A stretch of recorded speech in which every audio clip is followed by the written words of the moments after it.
First of all, thank you guys for coming out, and hello to the people watching this in the future. Thank you for tuning in.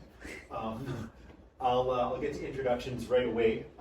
Here we have myself. My name is Keenan. I, as I've said to the people in the room already, am a realtor with Judy Lindsay. I've been in real estate since 2018, and I've helped buyers of all types, every price range, every neighborhood, every type of buy, whether it's for residential investment, commercial investment, or for principal residence. I have experience in all fields, and I really do enjoy helping first-time buyers because it's the most exciting thing to see somebody get into a house when they may have not believed they actually could.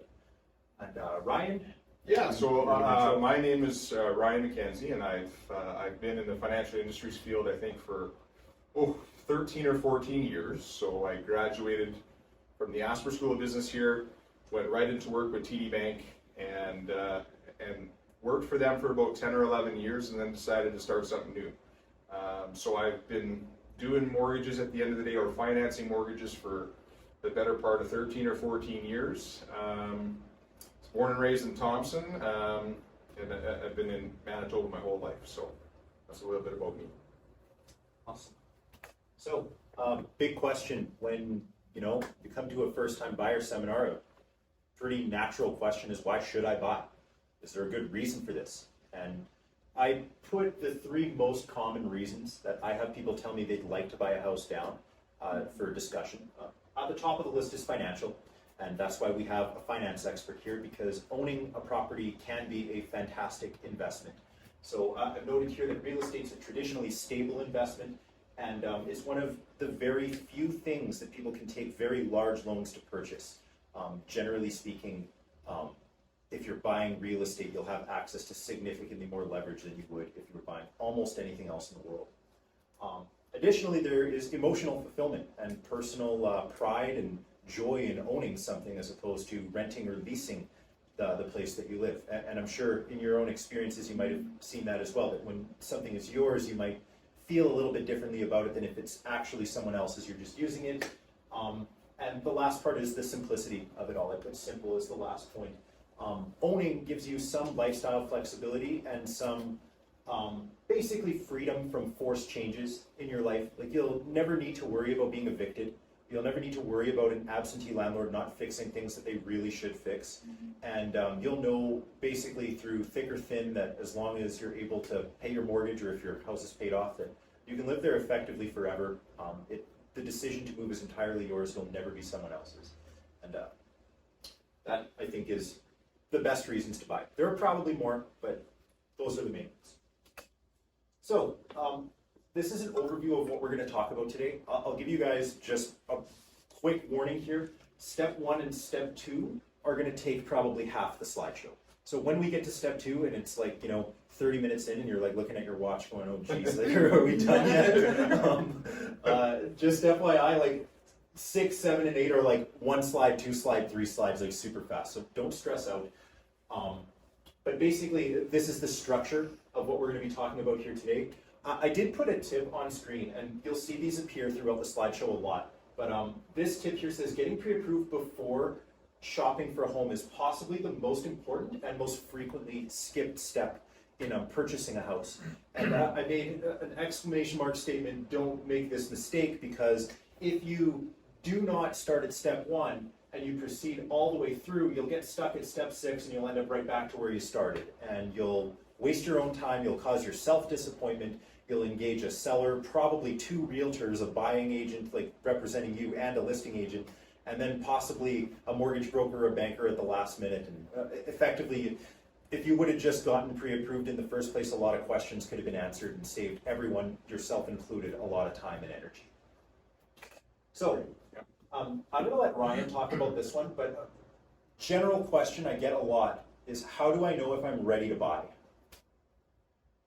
Yeah, so it's a great question, and it comes down to a couple of things. And again, ask questions if you have any questions as we go through these slides.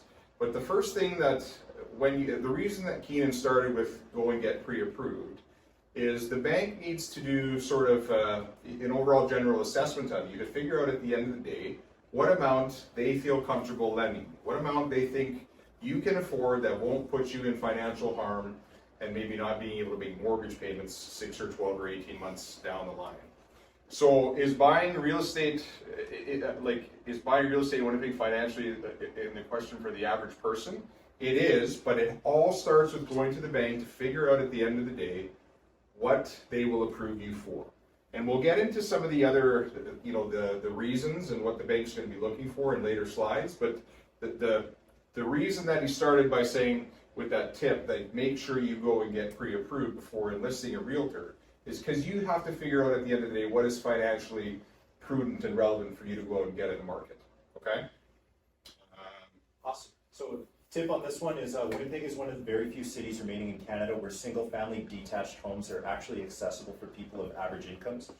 Townhouses, which are houses that are attached by the wall to other homes, and condos can be even more affordable. So it's a really beautiful thing that we live in a major city with all the amenities that Winnipeg does have, but we don't need to pay multiple millions of dollars to get 1,000 square foot bungalow. We can easily find those for $300,000 and sometimes less. So, pre-approval, the process. I did put at the very top of the slide, call Ryan McKenzie, Exact Mortgages. Call Ryan McKenzie is the biggest part of this slide that everybody should write down right now with my telephone number. But on a serious note, the biggest question that, and I was kind of explaining it in the lobby that I wanted to explain was the difference between a mortgage broker and walking into the bank and dealing with a financial advisor. Most people are very comfortable with the second because it's kind of all they know. They're like, well, I guess when I go and get pre-approved for a mortgage, I got to walk into a bank and my financial advisor there will approve me and tell me what, what I'm approved for. As I was explaining, mortgage brokers, we work for multiple banks and lenders. So we don't charge anything for our service. We simply go out, gather the information from you, present to a lender, and see at the end of the day which lender is going to give our client, via the presentation that we've given them, the best deal. That's the simplest way that I can put it. Mortgage brokers, again, don't charge a fee for service. All they're trying to do is take your mortgage and your information to a lender and say, we really believe that this is a good deal for you. Please give us the best rate possible. Okay, so that's sort of I like to always explain the difference between a mortgage broker and a banker because I used to be both. I am now the mortgage broker, and I used to be a banker and only being able to sell one product or one set of mortgage products. So additionally, Ryan, can you talk a little bit about what the main factors are that would impact somebody's eligibility to purchase a home? What should they be thinking about? Correct. So the three big things that we think about when you're coming into a bank and that we look at, that a bank looks at, is income, credit score, and liabilities. Okay? So income, well, that's, we know what you're generating each month. We know what we can lend you or what you can afford to pay each month. So that's a very big determination at the end of the day on what a bank is going to approve you for. The second part, credit score. It tells the bank at the end of the day how you've managed your obligations in the past. Loans, lines of credit, credit cards, all of that, if you didn't know, is of course being recorded every month from your lender or from whoever gave you that product to Equifax. Okay, so credit score and income, very important components. And the third part, of course, liabilities. Do you have lots of credit card debt? Do you have lots of unsecured lines of credit debt? Do you have car loans? And the reason the Keenan brought up the question is because the biggest single planning mechanism that I put in place for clients, if they come to me and they're not approved for the amount that they wanted, is, and it's 9 times out of 10, it's because they have a very large car loan. And car loans are mortgage killers, as we call them in banking industry, because everything has to do with how much of your monthly income is going out towards debt. Again, credit cards, lines of credit, and of course, car loans or loans in general. And so I always plan, if someone comes to me and says, geez, it doesn't look like I'm going to be afford what I thought I could afford, most of the time our planning is around how do we tackle that car loan and get it paid off quickly, because it will free up cash flow, and then all of a sudden your mortgage goes from a $200,000 mortgage to a $350,000 mortgage.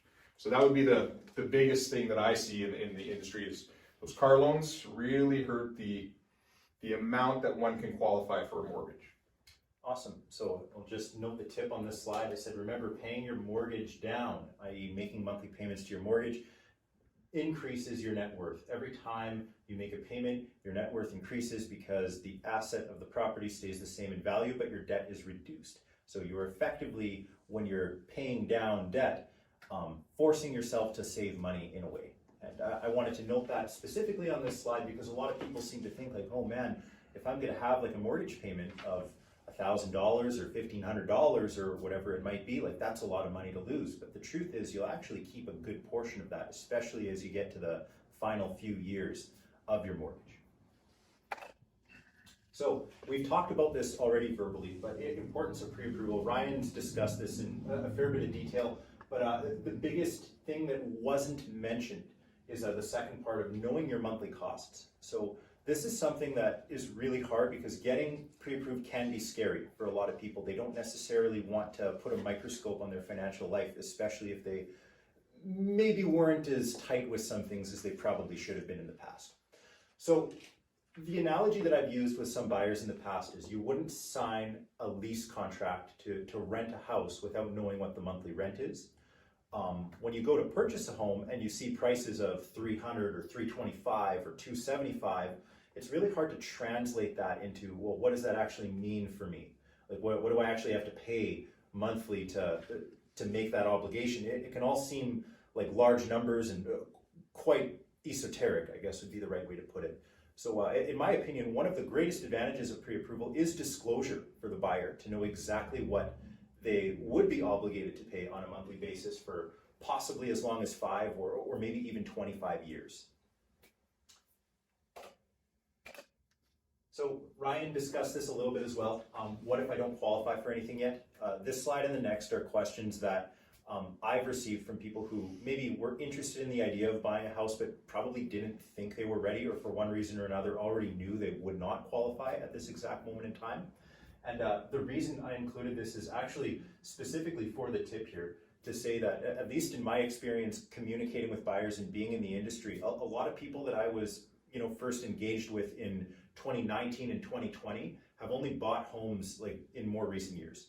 And it's completely normal that from the day you decide I'm going to start getting prepared to purchase, for it to take 3 to 5 years. And would you agree, Ryan? I would, yeah. Okay.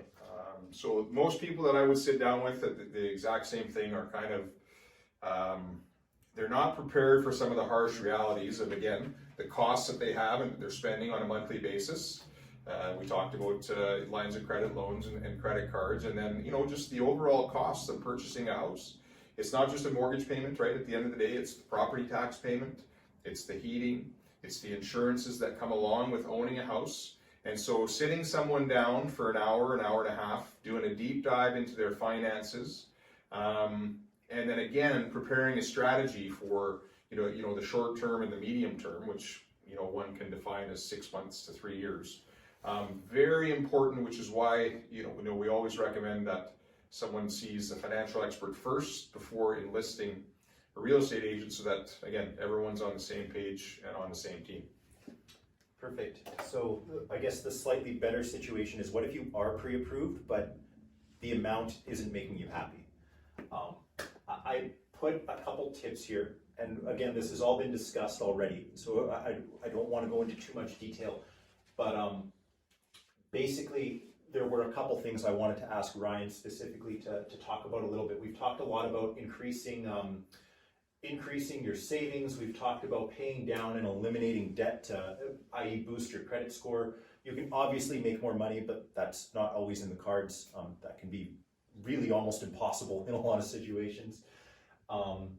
What I, as an agent, sometimes like to tell people to do, especially if they're in their 20s, is I say wait until you're engaged or you're going to get married, because having a second income can, in a lot of cases, make all the difference in the world.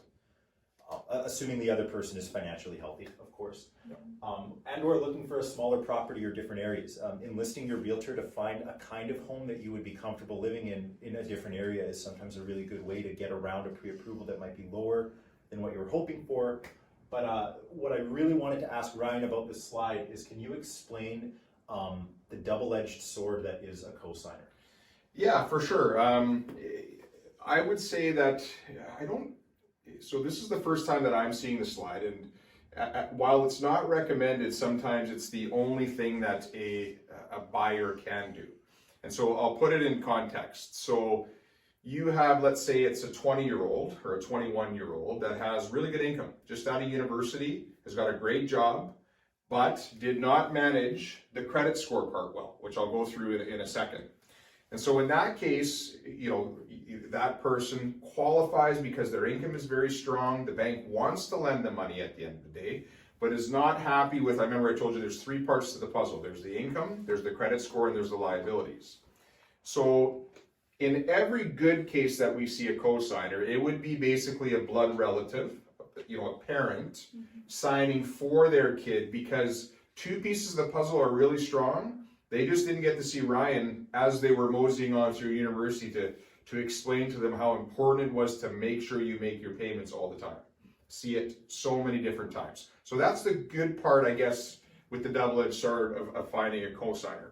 Where I think Keenan was alluding to here is that sometimes, and the banks will allow it, let's say I get out of university, I'm 23, Keenan gets out of university, he's 23, and we're like, man, if we put our stuff together, and you co-sign for me, you know, we can basically find ourselves getting a house here, living together, going out and, you know, at least building equity into, you know, savings account for us really is what houses are for.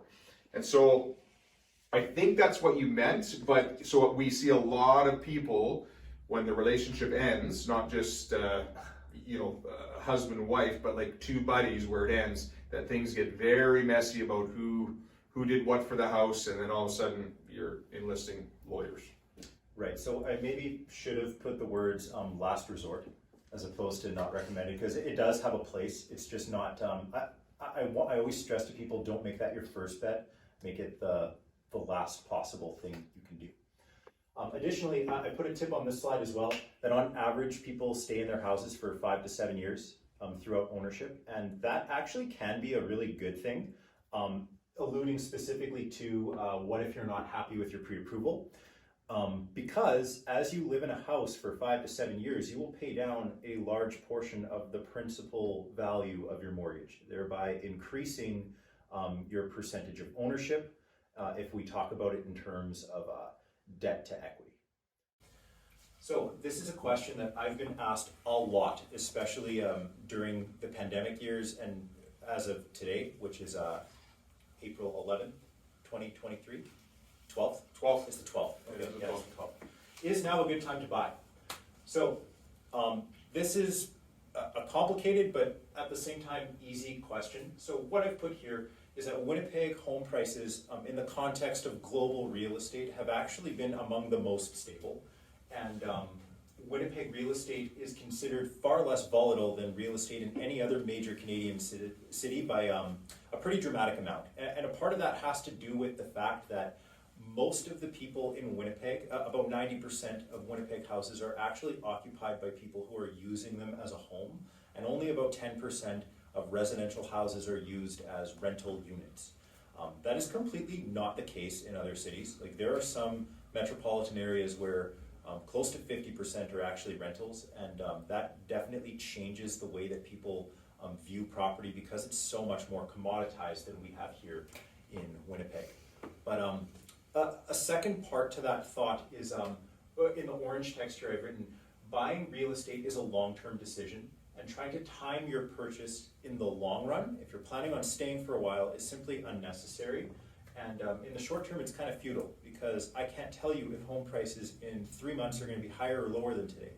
It simply is unknowable. And in the long term, if you're planning on staying there for 10, 15, 20, 25 years, if you paid $5,000 too much, or you timed it wrong by a month, you probably aren't going to notice in the context of that much time passing after you've paid the vast majority of your mortgage off, and after presumably the house has appreciated in value, at least on pace with inflation. So I did leave a tip here for those of you who might be watching or in this room. If you insist on getting a deal, and that is what you're all about, I'd recommend shopping in the winter months. Traditionally speaking, real estate is a little bit easier to buy in terms of negotiating with the seller when it's really cold out, and most people list in spring and summer. If you shop in winter, you might have fewer options to shop for, but the desperation will be there, and there's a very good chance you'll be able to make a deal. So this is a chart here that I've taken directly off of the Canadian Real Estate Board's website. This is the benchmark price for City of Winnipeg single-family homes. And it's 1 month behind. Like, we now have March data, and if you're curious, it's actually like 383 something or other, I forget. So we've seen another uptick, but what I wanted to show you here was the seasonality of real estate. So we're starting in April 2016 here, pretty arbitrary date, in my opinion, don't exactly know why, but basically what I wanted to show you is before the pandemic, every year in spring, it was almost always April or May was the high point for the year, where real estate went up from December towards there, and the worst or least valuable month to sell your home would have been December every single year, pretty much bang on for that entire period. During the pandemic, as we discussed in our Q&A, interest rates did some crazy things. They went very low. And that spurred a lot of people to take out loans to buy houses. And what it did was we saw several shooting lines up and to the right, and real estate prices climbed pretty fast. Now, as of spring last year, rates started to rise rapidly and came more in line with historical averages, and brought us down about 15% from the high, but we've already risen back close to 6.5% from that low. So currently, as of April 2023, home prices in Winnipeg in aggregate over all areas, all types of single-family dwellings, are more or less in line with anything that was sold in the year 2021, and we are firmly above the entire year 2020 and any time before that. While I can't predict the future, I would imagine there's going to be some more bumps and blips along the way, but my expectation is spring and summer will continue to be the higher months in terms of price, and fall and winter will continue to be the lower months in terms of price going forward.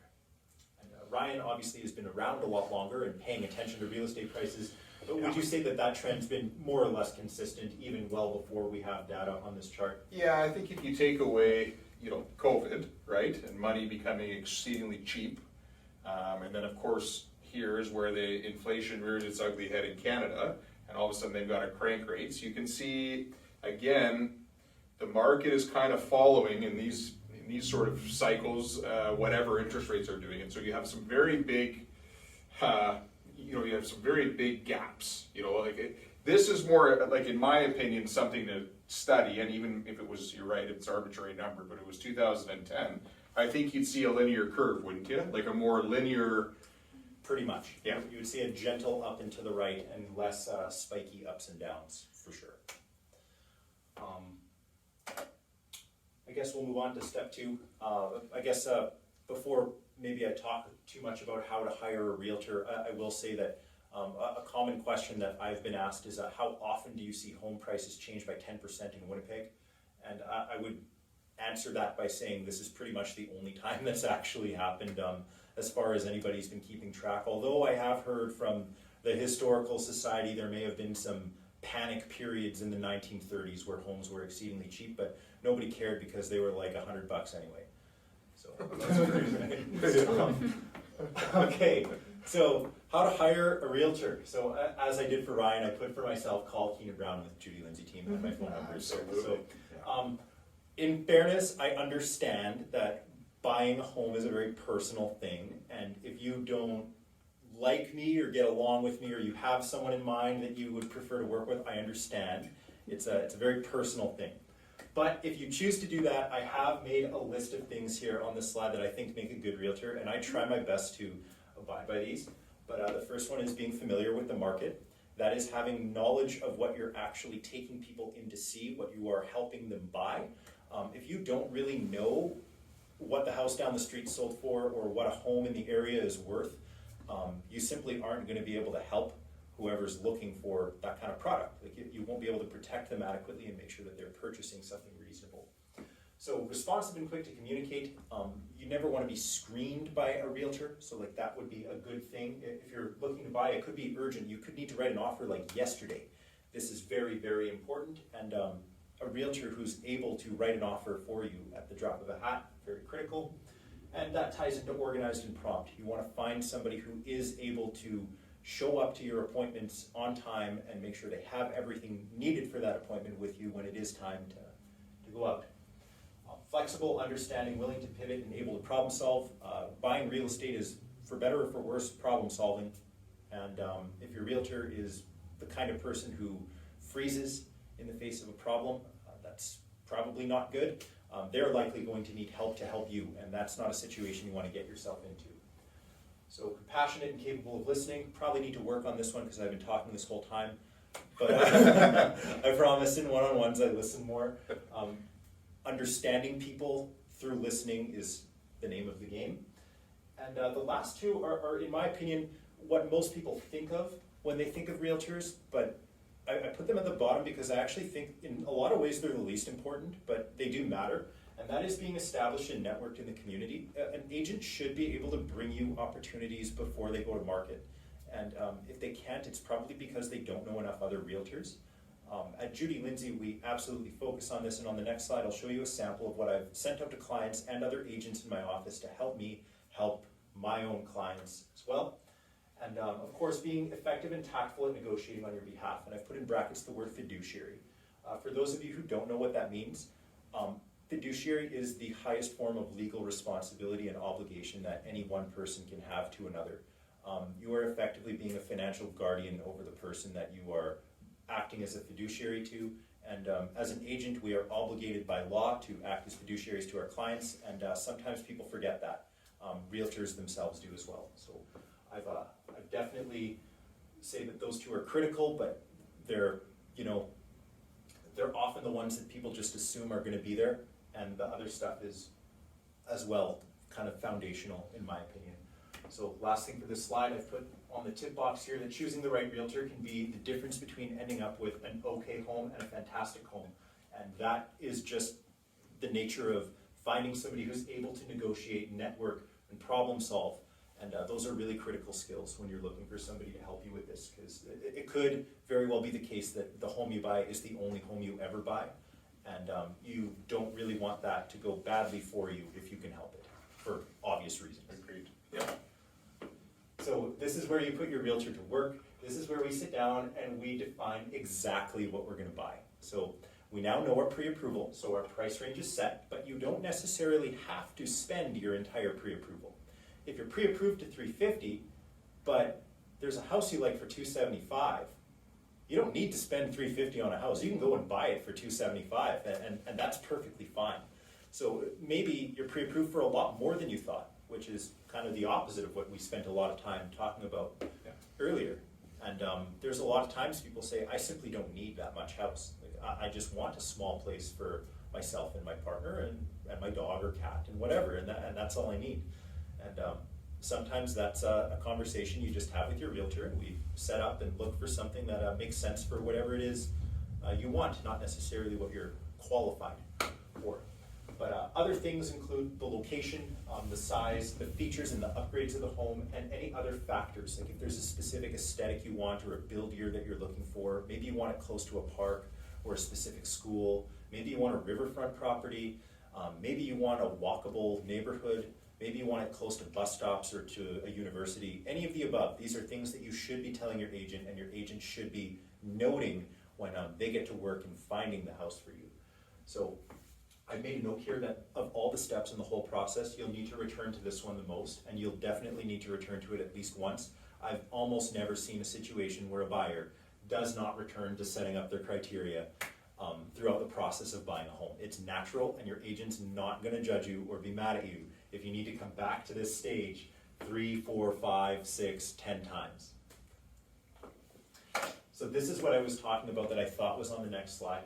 But I don't know if the camera can see it super clearly. I've included a spreadsheet of properties that I have listed on MLS and stuff that I know is going to be coming soon. So I have the area code here for MLS areas, which makes sense to agents, but not to the general public, along with a brief description of the property, the price that it's going to be, if it's not listed yet, the date that it's coming, and the status. If it's on MLS, I'll say it's available to purchase, or it's pending, or expired, or whatever. So this is really important because when I send this to other agents, they're able to help their buyers find opportunities that they would not be able to find on the MLS.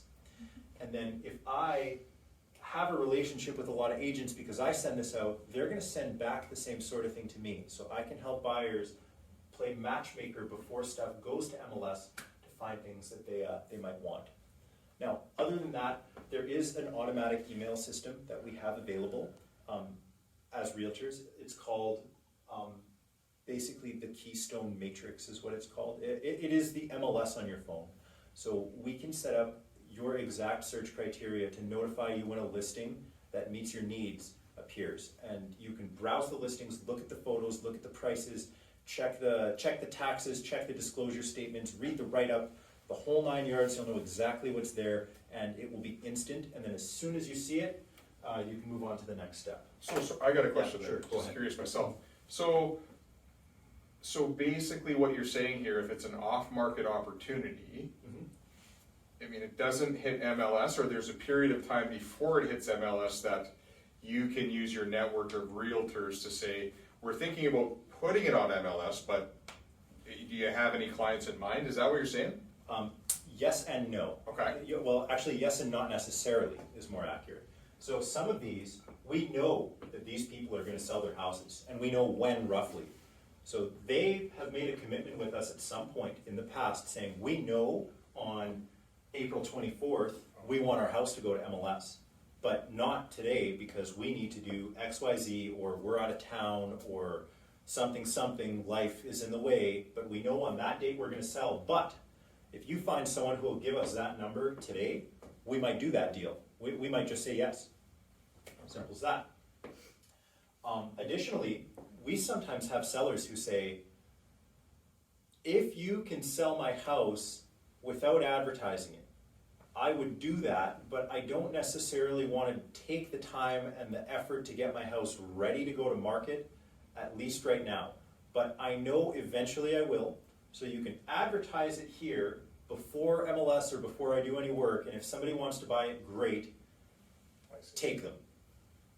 In the future, they might want to list it on the MLS, but sometimes that is somebody's situation. Like in a lot of cases, it might be they're hoping to sell the house when the tenant moves out. But if they can sell it before the tenant leaves, they do it. It's just they don't want to put it on MLS while there's a tenant in there. That's a common reason. Also, there's cases where people will say, I want to wait till my kid finishes the school year. And it's October, right? Like it could be many months before they're even ready to actually make that decision, but one way or the other, it's gonna happen eventually. Gotcha. So, step 4, viewing property. So this is the part where you reach out to your realtor and say, I like the following addresses, let's go take a look. So you and the agent will pick a mutually agreeable time to go and check out the property, and when we go there, we are going to look for the following. So I've put all of the important things to check for on the slide here, and as first-time buyers, you gotta be really, really wary of any potential problem, because presumably if you're buying for the first time, you don't have $1 million to spend fixing a house. Most of your money is probably going to be for down payment and closing costs in general. So the things that we always check for when we look at houses is we want to see, is it stable? Is the house slanted? Does it seem like it's cracking or falling down or broken in any way? How are the windows? Are they the PVC, like new windows? Are they wood? Are they aluminum sliders? Are they really old? Are they new? Important to know, windows are expensive.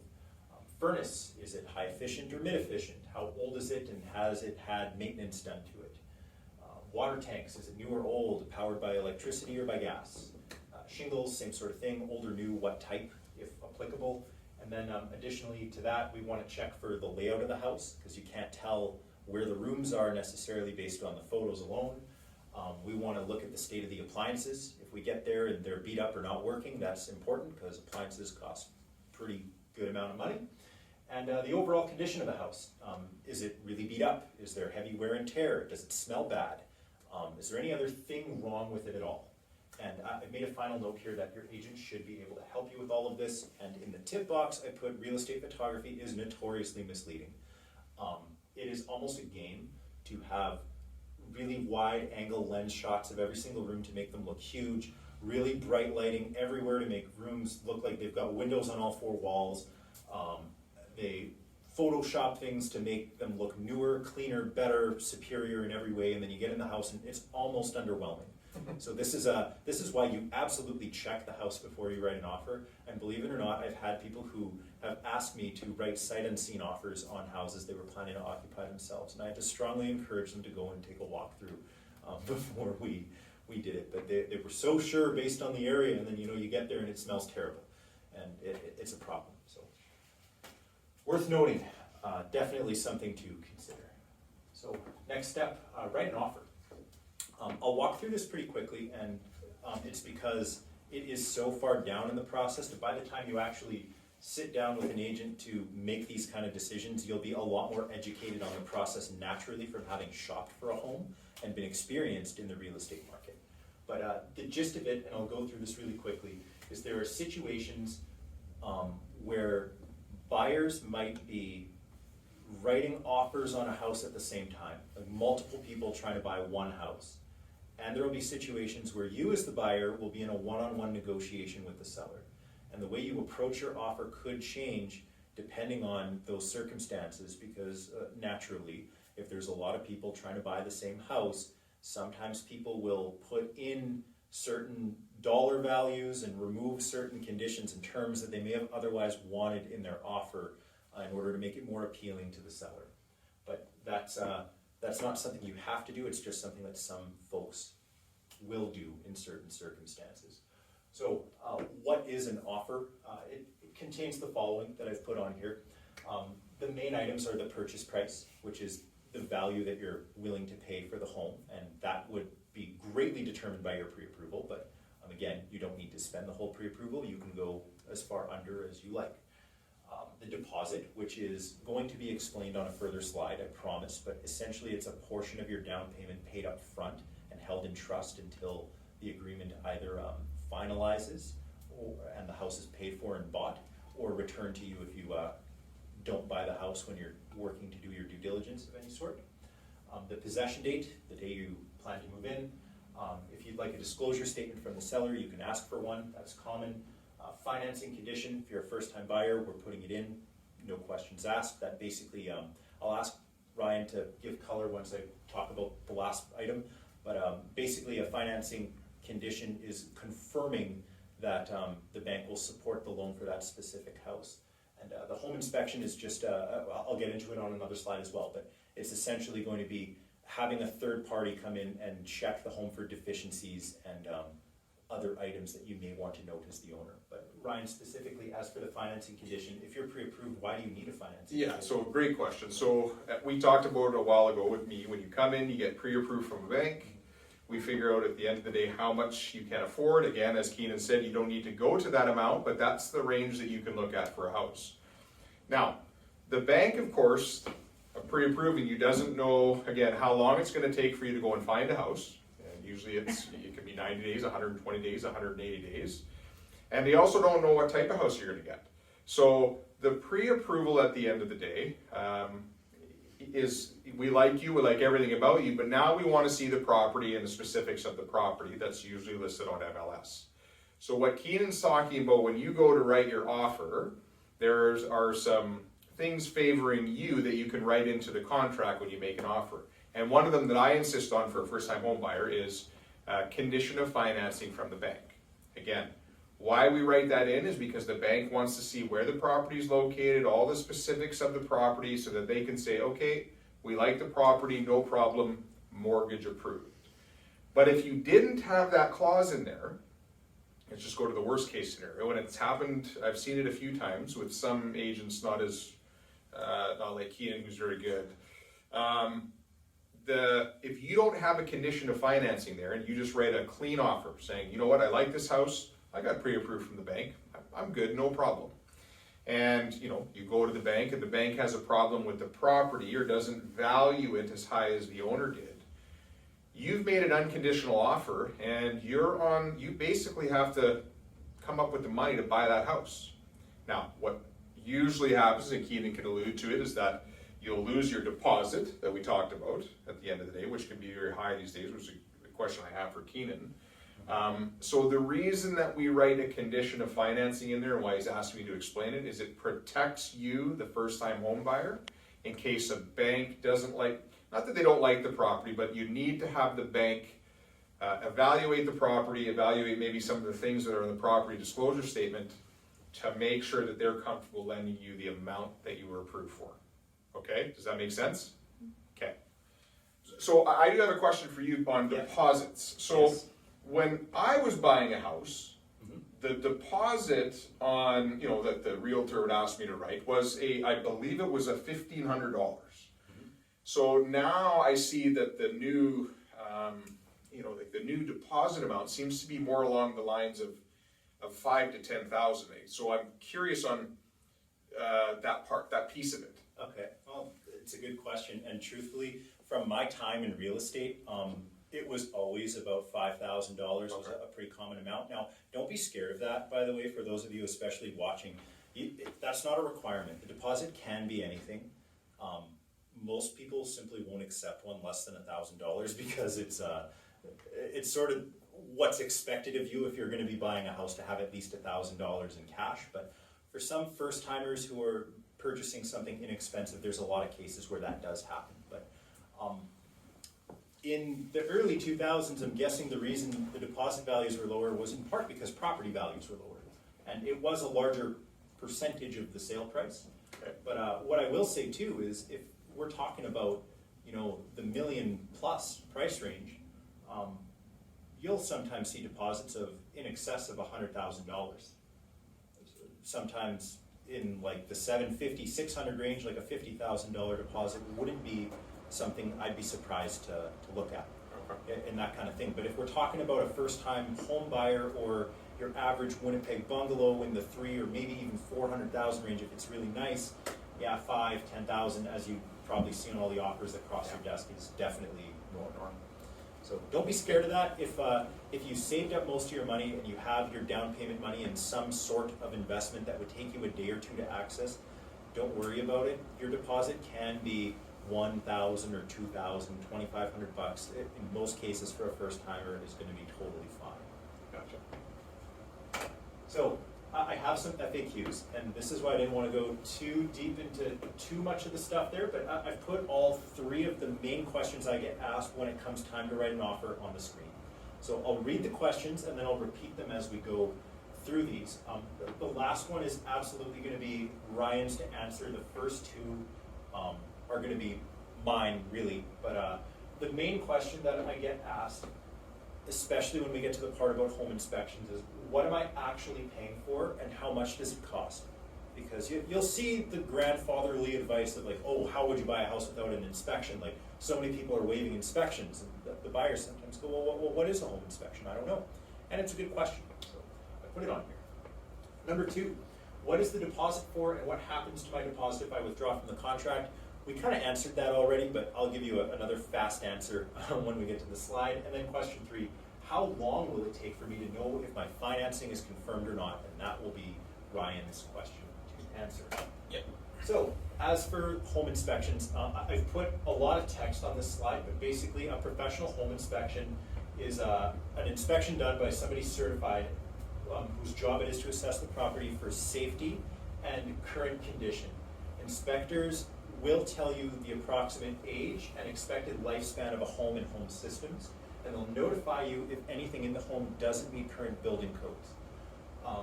They are always paid for by the buyer, and they're always chosen by the buyer. So you will have to fork out the money for it, and you will be the one to make the call to select the inspector of your choice. They're typically between $300 and $750 if you pay a professional. Although in the province of Manitoba, you can hire anybody to do a home inspection. You don't necessarily need a licensed professional. If you have a trusted friend or family member who you'd like to look at the property for you, that is completely allowed and totally within the rules.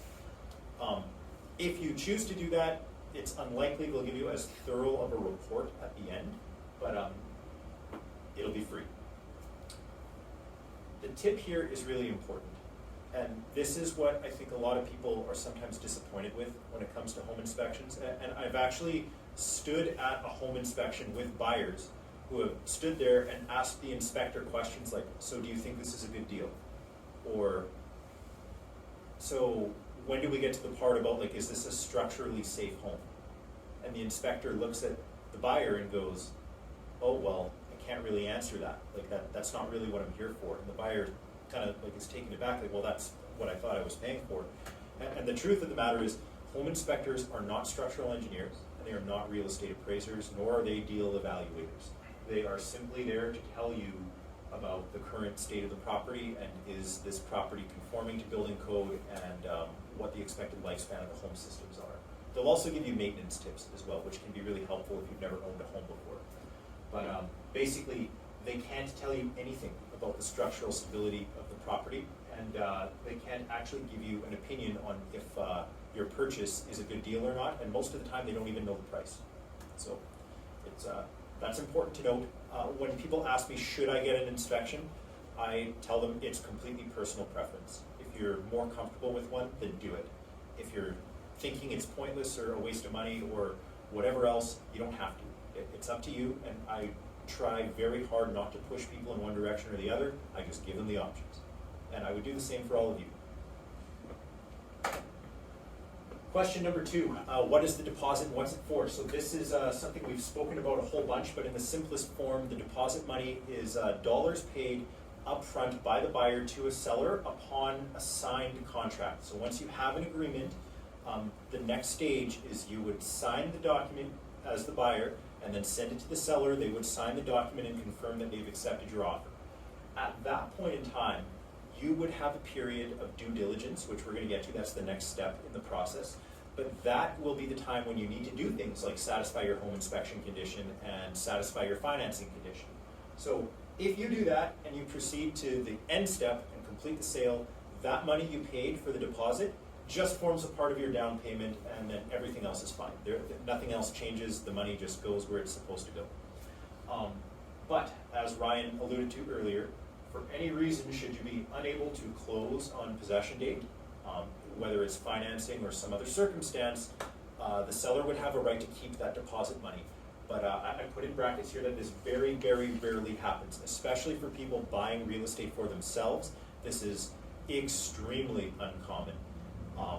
Most of the time when deposit money is kept by a seller for any reason, it's usually because some investor running around with someone else's money didn't have their ducks in a row and they blew it. Simply put, the deposit is money paid up front to promise that you will follow through on your contractual obligation as the buyer to the seller to purchase the property. So one more thing in the tip is sometimes realtors will ask people who do have a lot of money to pay a large deposit on the property because they know that it will be comforting to the seller. And the reason for that is they might be able to get a lower purchase price accepted if they can show the seller, hey, I have a lot of cash. Like, look at my huge deposit. I promise you I'm going to close, but as a result, my offer isn't going to be as fantastic. So it's a chip that you can put on the table and a piece that you can move to possibly get an offer accepted if you happen to come into an inheritance and end up with a very large down payment. And this one's for Ryan. So how long does it take to get my financing confirmed by the bank? This is a good question. It comes down to the supply and demand of the banks that we're going to, right? So we got approved, let's just use TD Bank for an example. We got approved by TD Bank, pre-approval. Now you came in, found the house that you wanted, used Keenan as your realtor because he's awesome, and said, Keenan calls me and says, you know, they've got the house, fantastic. He sends me all the documents, which is your offer to purchase, which includes in it the condition of financing. I go to the bank that very same hour and send it in so that they're ready to accept it in the morning, okay?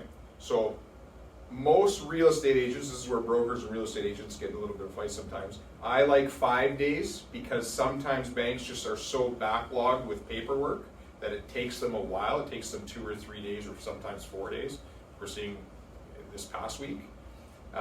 And some real estate agents say, well, no, you got to be able to meet it with a 3-day period of time. We can accommodate 3 days. It's just very stressful sometimes if the bank's back offices are very, very busy. So again, I send in the paperwork to the bank.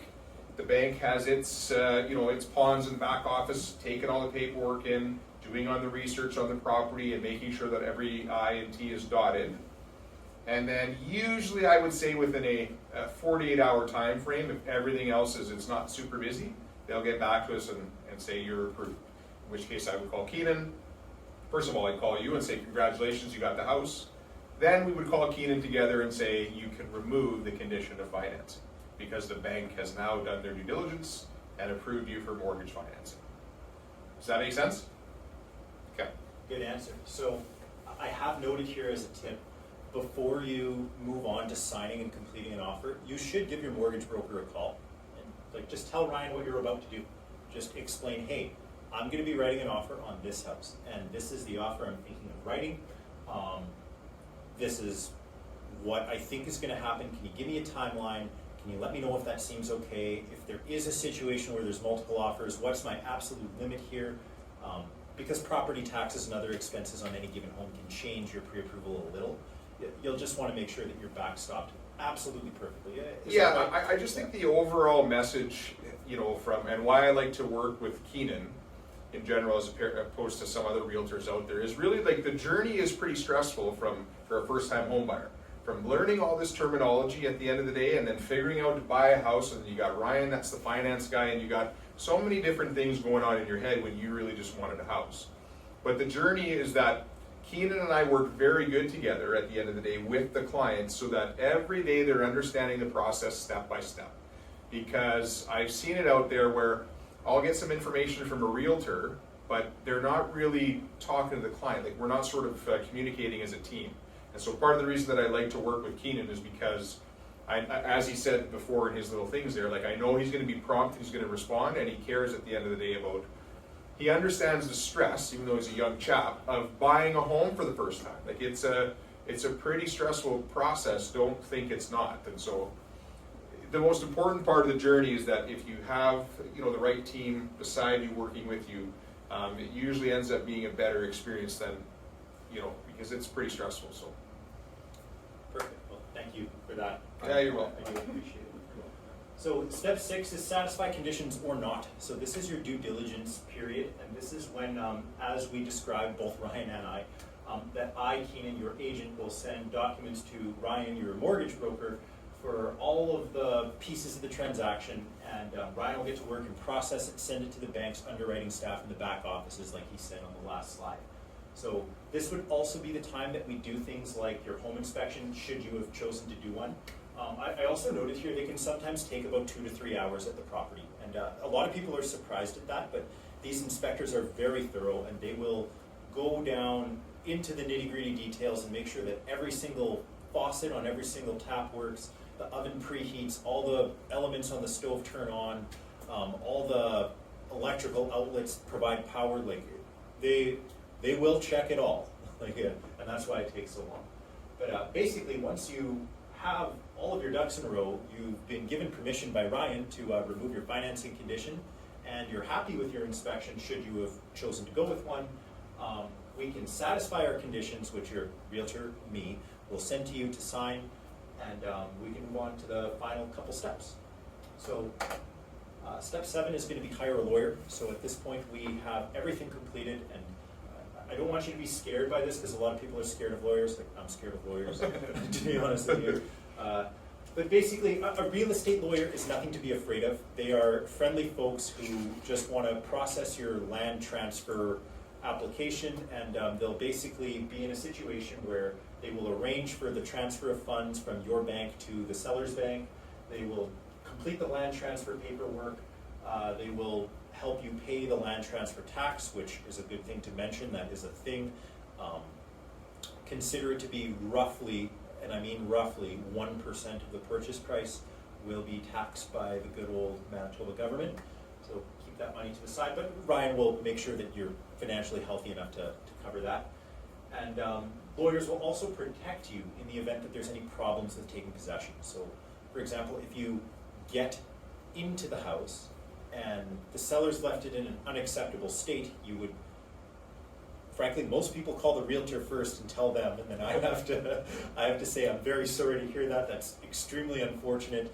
I can't do a whole heck of a lot. You should definitely call your lawyer, and then the lawyer would deal with it because they're the ones that have the power at that stage in the transaction, no longer me. But people like to call realtors because we're usually the ones who answer. That's true. Yeah. That's, it is what it is, but basically, it's important to select a lawyer very quickly, either upon satisfying your conditions or even beforehand, just so all of the office staff from both your real estate office and the seller's real estate brokerage are able to have all the paperwork created as quickly as possible, and the transaction can go seamlessly, and the bankers are aware of the possession date, they're aware of all the timelines that need to be met, and all of the schedules that need to be Yeah, kept. I think the most important thing is that, you know, from my end for sure, like I'm walking you through all of that. Like I said, it's a stressful experience, but at the end of the day, there's 40 steps to go through. The first is, right, I get the pre-approval, I make sure that I can afford to go to the house that I want to. I talk to Keenan because he's gonna set up and find me a nice house that I want to purchase. And then the rest of the stuff, again, we're just walking you through it one step at a time, because it's stressful, so. For sure. Anyways, yeah.